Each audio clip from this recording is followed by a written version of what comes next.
नमस्कार दोस्तों, स्वागत है आपके अपने चैनल पर, जहां हम भारत की सबसे बड़ी और तेजी से बढ़ती कंपनियों की अर्निंग्स कॉल को आसान और रोचक भाषा में समझते हैं। आज हम बात कर रहे हैं टीवीएस मोटर कंपनी लिमिटेड की Q2 FY26 की अर्निंग्स कॉल की, और इस बार टीवीएस ने अपने पूरे इतिहास का सबसे बेहतरीन प्रदर्शन किया है। कंपनी ने सिर्फ ग्रोथ नहीं दिखाई, बल्कि दोपहिया और तीन पहिया दोनों सेगमेंट में इंडस्ट्री बीटिंग परफॉर्मेंस दिया है।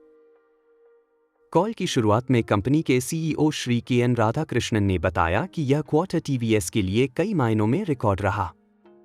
आइस यानी पेट्रोल दोपहिया बिक्री 23% बढ़ी, जबकि उद्योग का ग्रोथ केवल 8% था।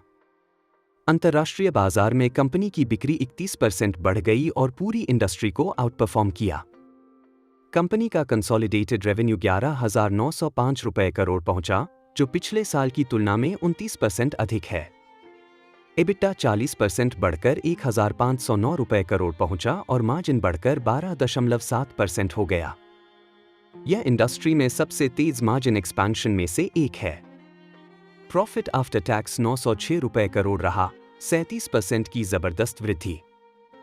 कंपनी ने ईवी सेगमेंट में भी 7% ग्रोथ दिखाई, भले ही पूरे उद्योग में मैग्नेट की कमी के कारण सप्लाई कंस्ट्रेंट्स थे। टीवीएस का फ्लैगशिप ईवी स्कूटर iQube अब 7 लाख यूनिट का माइलस्टोन पार कर चुका है और नया ऑर्बिटर ईवी स्कूटर लॉन्च के शुरुआती चरण से ही चर्चा का विषय बना हुआ है। इसमें 158 किलोमीटर की IDC range, cruise control, hill hold, 34 litre boot space और industry first 14 inch front wheel दिया गया है। कंपनी का मानना है कि ऑर्बिटर उनकी ईवी रणनीति को अगले स्तर पर ले जाएगा। तीन पहिया वाहन सेगमेंट टीवीएस के लिए एक और हाईलाइट रहा, जहां 41% YoY ग्रोथ दर्ज की गई। नया TVS king cargo HD EV logistics market के लिए गेम चेंजर माना जा रहा है, क्योंकि इसमें 6.6 फीट कार्गो स्पेस, 156 किलोमीटर की रेंज और टीवीएस कनेक्ट फ्लीट प्लेटफॉर्म जैसी उन्नत सुविधाएं दी गई हैं। अब बात करते हैं कंपनी के प्रीमियम स्कूटर्स और मोटरसाइकिल्स की। टीवीएस एंटोक्यू 150 को भारत का पहला हाइपरस्पोर्ट स्कूटर बताया गया है, जो 0-50 किलोमीटर पर आवर सिर्फ 6.3 सेकंड में पकड़ता है और 104 किलोमीटर पर आवर की टॉप स्पीड देता है। Apache RTX adventure tour TVS की प्रीमियम मोटरसाइकिल स्ट्रैटेजी में एक बड़ा कदम है। अपाचे ब्रांड पहले से 6.5 मिलियन राइडर्स का भरोसा जीत चुका है और अब RTX इस लेगेसी को नई ऊंचाइयों पर ले जाएगा। मैनेजमेंट ने बताया कि जीएसटी रिडक्शन ने उद्योग में पॉजिटिव सेंटिमेंट पैदा किया है और आने वाले क्वार्टर्स में दो व्हीलर इंडस्ट्री 8% की हेल्दी ग्रोथ दिखा सकती है। रूरल डिमांड भी सुधार के संकेत दे रही है और त्योहारी सीजन में वाहन रजिस्ट्रेशंस 24% बढ़े हैं, जबकि टीवीएस की ग्रोथ 32% रही। इंटरनेशनल बिजनेस में कंपनी ने अपना अब तक का हाईएस्ट क्वार्टरली सेल्स वॉल्यूम हासिल किया, 4 lakh unit. Africa, Latin America और एशिया के बाजार तेजी से बढ़ रहे हैं और कंपनी इन देशों में अपने डिस्ट्रीब्यूशन नेटवर्क को मजबूत कर रही है। टीवीएस ने हाल ही में दुबई में रीजनल ऑफिस सेटअप किया है, ताकि अफ्रीका और मध्य पूर्व के बाजारों में गहरा ग्राहक समझ विकसित हो सके। कॉल में एक एनालिस्ट ने पूछा कि इतनी लॉन्चेस और मार्केटिंग स्पेंड्स के बावजूद मार्जिन्स कैसे सुधरे। मैनेजमेंट का जवाब था कि strong top line growth, product mix improvement और कॉस्ट डिसिप्लिन, यह तीनों मिलकर ग्रोस मार्जिन और एबिटा मार्जिन बढ़ा रहे हैं।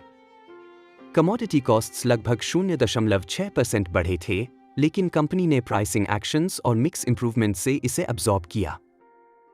ईवी बिजनेस पर बात करते हुए मैनेजमेंट ने बताया कि EV segment contribution margin positive है, हालांकि एबिटा लेवल पर अभी स्केल अप की जरूरत है।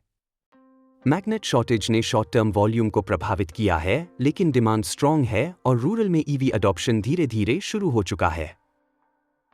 कंपनी अपने प्रीमियम ब्रांड नॉर्टन मोटरसाइकिल्स को ग्लोबल स्केल पर रीलॉन्च करने जा रही है। नेक्स्ट वीक आईसीमा इटली में नए नॉर्टन सुपरबाइक मॉडल्स अनवेल होंगे और 2026 में नॉर्टन को इंडिया में भी लॉन्च किया जाएगा।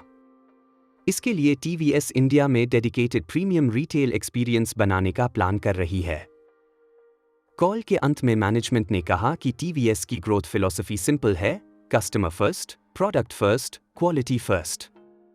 इसी वजह से पिछले एक दशक में कंपनी इंडस्ट्री लीडर बन गई है और फ्यूचर में premiumization, EV expansion, international growth और न्यू प्रोडक्ट पाइपलाइन कंपनी की ग्रोथ को आगे बढ़ाएंगे। अगर आपको यह पूरा एनालिसिस पसंद आया हो तो वीडियो को लाइक और चैनल को सब्सक्राइब करना न भूलें। कमेंट में लिखें कि अगली कंपनी का कॉन्कॉल किसका ब्रेकडाउन करवाना है। अंत में, यह वीडियो सिर्फ शिक्षा उद्देश्य के लिए है। किसी भी निवेश से पहले SEBI रजिस्टर्ड इन्वेस्टमेंट एडवाइजर से सलाह अवश्य लें।